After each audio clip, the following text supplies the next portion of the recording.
It's Eric's Eye on Anthem. Thank you for tuning in. You're supposed to hit me. Oh, that's right. I missed my cue. Practiced this 1,000 times.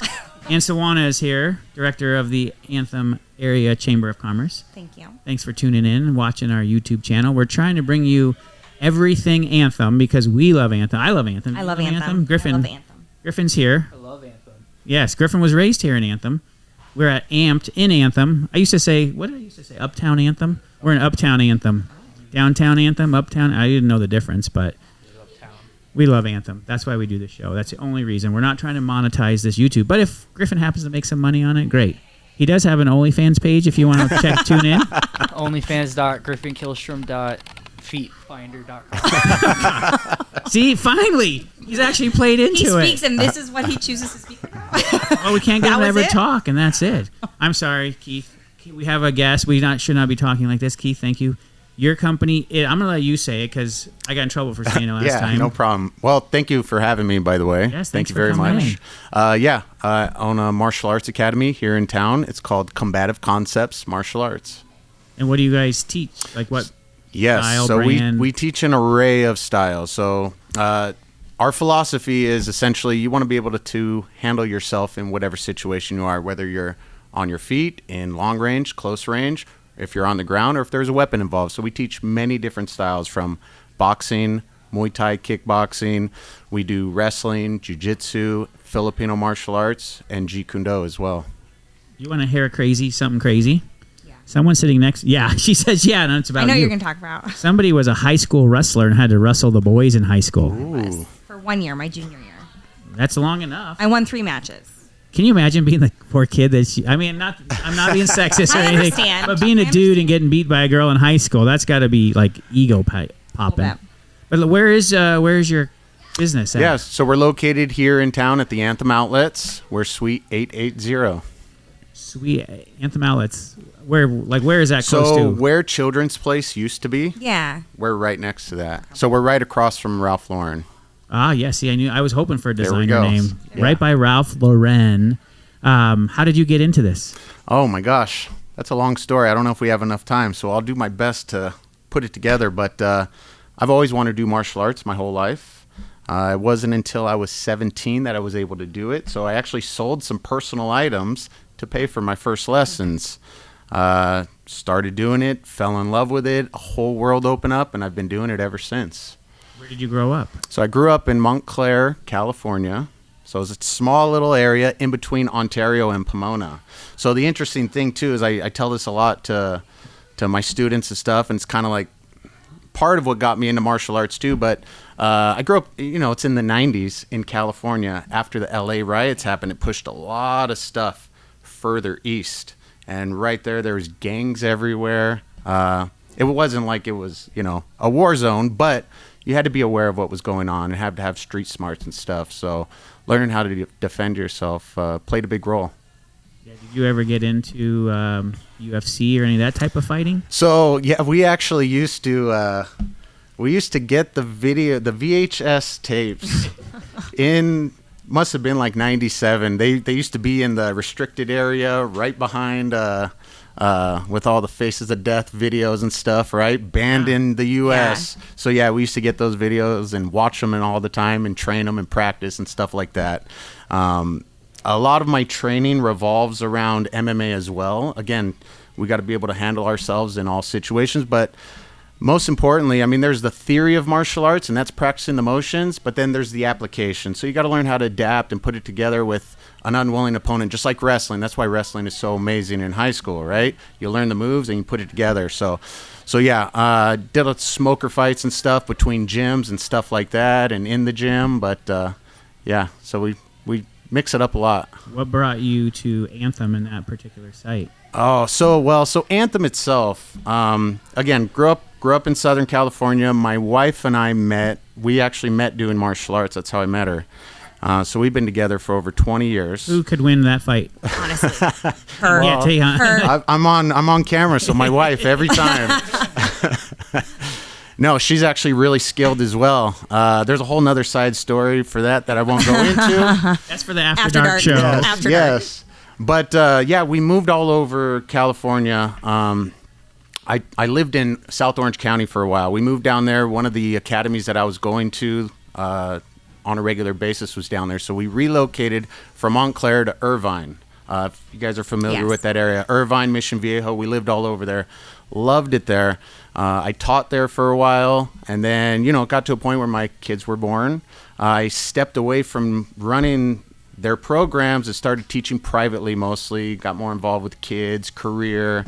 We moved around California a couple more times. We moved up to Hollister, which is a small farm town right outside of the Bay Area, which I really love because it's very peaceful. But then it got to, 2019? We're kind of like, man, we've been moving around so much. We haven't found a place we could call home. My wife found a video of a realtor going around Anthem showing it, and we fell in love with it right away. It reminded us of some of the master plan communities down in South Orange County, like Ladera Ranch, Rancho Santa Margarita, and we just loved it. So we booked a room, met the real estate agent in February of 2020, looked at a bunch of houses, and then everything got shut down, but we were already in the process. So we kept going and got here, and we fell in love with it. What realtor was it? I was going to say, I want to know. I want to know what realtor. Carolyn Heron. I believe I'm saying her name properly. Yes. Yeah, she was amazing. She was very nice. So the videos do work. They do. We tell everybody. Yeah. The video Proof. content, yes. I just told someone, I'm like, I want to get every realtor in Anthem on the podcast to talk so they can use it for clips and to promote Anthem around the country. There because, you go. We have realtors that focus on Chicago and why shovel snow when you can be shoveling sunshine. And they focus their marketing in Chicago to get people to move here. So I love hearing that story. That's awesome. Yeah, well, when you're searching for something, where do you go? You go to the internet. Go to the You're Google. Scrolling through Facebook, YouTube. And OnlyFans. Griffin has an OnlyFans page. I didn't know you had one. Feet Finder. That's his name. That's how I pay my mortgage every month. Dude, I don't think anybody would pay for those ugly things. Lots of pedicures. Lots of pedicures. So what are you trained in every aspect of? So I'm an instructor in Filipino martial arts, Silat, which is an empty hand portion of Filipino martial arts, as well as Indonesian type of arts. Muay Thai, Savat, which is French kickboxing. There's no instructorship for boxing, but I trained many years with an Olympic boxer, and I take students to go visit all of my instructors too. He was amazing. I'm a coach in combat submission wrestling. So our ground program at the academy, it's no gi. There's a lot of wrestling involved with it, as well as the Brazilian Jiu-Jitsu aspect. So without going too far down the rabbit hole, Brazilian Jiu-Jitsu focuses a lot on defending yourself from the back, on your back. But in wrestling, you want top heavy pressure, and it's focused on attacking. And there's all type of different nuances when you start talking about different arts like judo, Japanese jiu-jitsu, Brazilian jiu-jitsu, catch wrestling, right? Because all the wrestling in high school now is derived from catch wrestling. They just took out all the submissions and leg locks and stuff like that. So that's our ground program. It focuses around combining all of those from judo, jiu-jitsu, everything. Again, the same approach we have with everything else is we want to be able to have something in each situation. If someone grabs our legs, if they grab our neck, so on and so forth. We want to be good on the top as well as the bottom. And then there's also the facet of sport versus fighting and self-defense. If you're dealing with sport jiu-jitsu, which is amazing, and you build incredible skill, it doesn't answer the question what happens if someone's punching you, and how do you deal with that? So how do you morph those ground techniques to fit the situation when someone could kick and punch and bite and other instances like that? So we cover all that stuff, and I continue to train. I'm always training. I travel with my instructors. I have instructors in Atlanta, LA, Brea, and then I try to bring my students to meet them too. That's how I was brought up. And so it's really amazing experience to be able to share this with my students, and hopefully they get the same out of it that I did. What's been the most rewarding thing for you as a coach? Ooh, wow. So as a coach, because that's good that you, because I could have gone on forever, but I tell you, the special thing about it is there is a transformation that somebody goes through when they start to learn, and I think they could find this in anything that they start to excel in, but we have people who walk through the door, especially teenagers, right? Teenagerhood is a very tough time. They're trying to find themselves. They lack confidence. They lack direction. Having two parents is great, and a solid family, but even sometimes there's unsurety. So when we start to train, and this is why I love high school wrestling as well, you have to dive deep inside of yourself to be honest with yourself. You got to focus, do the technique. So for me as a coach and an instructor, it's really special to see their personality start to shine. As that confidence starts to build, they become good in something. But the most important thing, and this is what's I find so special about martial arts, as you get older, I find, especially once you get out of high school, we forget how to learn because we go to work, we start doing something every day, we find our profession, we specialize, and we stop broadening our mind and learning new things. So through the martial arts, you're able to find that, how do I get better at something, how do I learn something?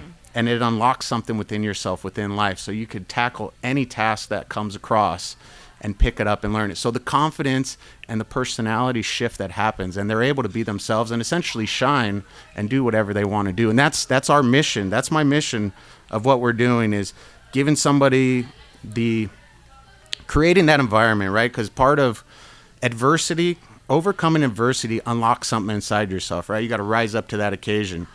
Growing up in a tough area offers that experience, unfortunately, but people rise. But when you grow up in a more affluent area too, sometimes you don't have those challenges in front of you. So how do you build that?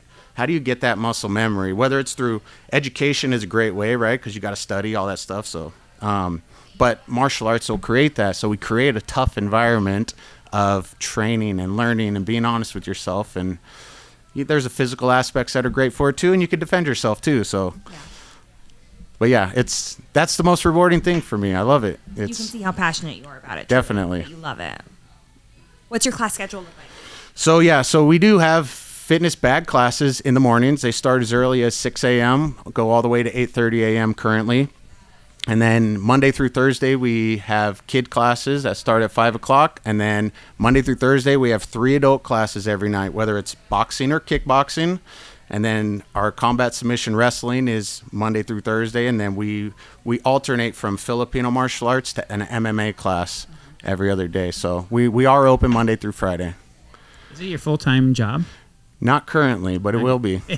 Trying to build it. So we need more people to come in so it can be your full-time Absolutely. Yes. Absolutely. They can find you online, I imagine. Yes, so we have a website, combativeconceptsmartialarts.com. That's combative with a K. We also have Instagram page, right? Combative Concepts Martial Arts, and Facebook. So our web address is actually combativeconcepts.com.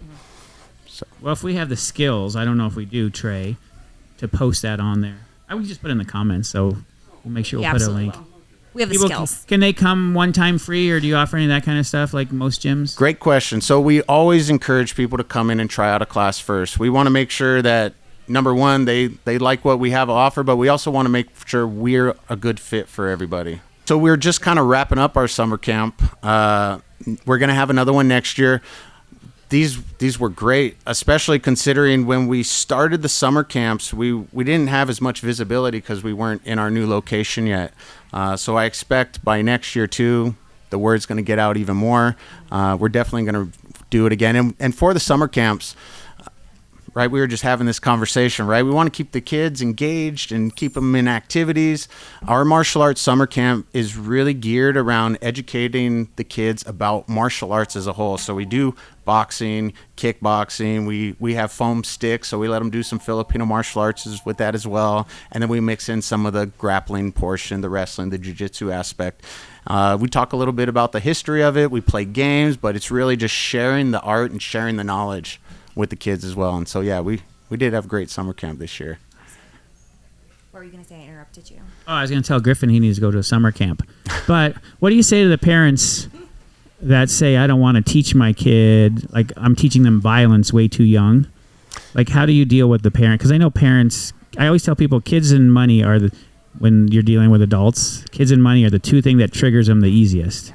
And so their kids, I would imagine you have some parents that say, I'm not sure. Like, what's the pitch or the sale, or how do you educate people on that? Great question. So, the biggest thing about the martial arts, and it's not focusing on the physical aspect. The physical aspect is from a self-defense portion, and we encourage this during our kids' class as well. the biggest focus is on character development. So we have ways of incentivizing the kids to have good character and discipline within class. And I say the word discipline, and sometimes there's connotations. We're not like strict with a stick or anything. Discipline means that they're being responsible and they're doing what they need to do. And so we talk about that and encourage it all the time in class, and that's the focus.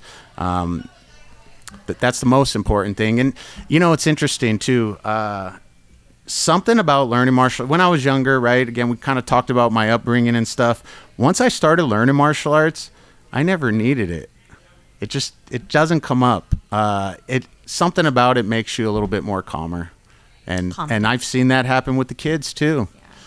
Yeah, I think it helps with anger management. You're not as angry because I hate to say it, but I know I could beat that guy's ass if I wanted to. Like, I'm not gonna even do it. Like, and all there is repercussions from doing that. So like, I'm just gonna retain, and I know I'm better, and I know that I have the skills needed, and so you defuse a lot of situations because of your attitude that you learn.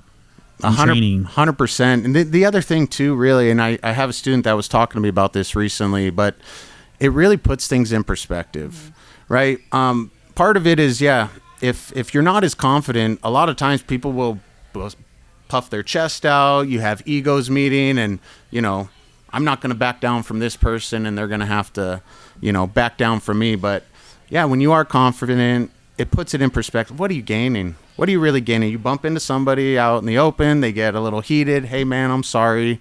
Let me go buy you a drink. What are you going to win if you end up getting in a fight? And, from conversation with my student, it even revolves into work life. Some will happen at work. You get all huffy and puffy about it. He used to take it home with him, and he's just thinking about it all day. And we've all done it. I've done that. Oh, yeah. You're upset about this guy at work or this or that, and, you're letting it affect your home life, but you just let it go and just keep on moving on. And coming in training, you can't take the outside world with you. It's actually difficult because you have to sit there and think about these movements that you're doing, and it really takes you away. I think that's why people love working out too. Yep. Forget about everything and just go forward. And that's really the training that helps you stay focused on a single task and go through and break out all the noise. Just get rid of it all. How do you feel like you differ from other martial arts gyms? So I would say at least the biggest thing, and I'm the worst self-promoter, I feel like, but the biggest thing is understanding, number one, everybody learns differently. Everybody communicates a little differently, right? So you have kinesthetic learner, visual learner, audio, etc., right? So you need to change the way you explain things sometimes. People understand on different trains. If I have people in certain professions and I might know something about that profession, I'll try to gear what we're talking about towards that. Talking about angles of movement and things like that, how much pressure, etc. But trying to really relate to who you're teaching and understand what's going to help them and what they need to guide. So that's one big thing. The other big thing too is my goal again is to share the art, right?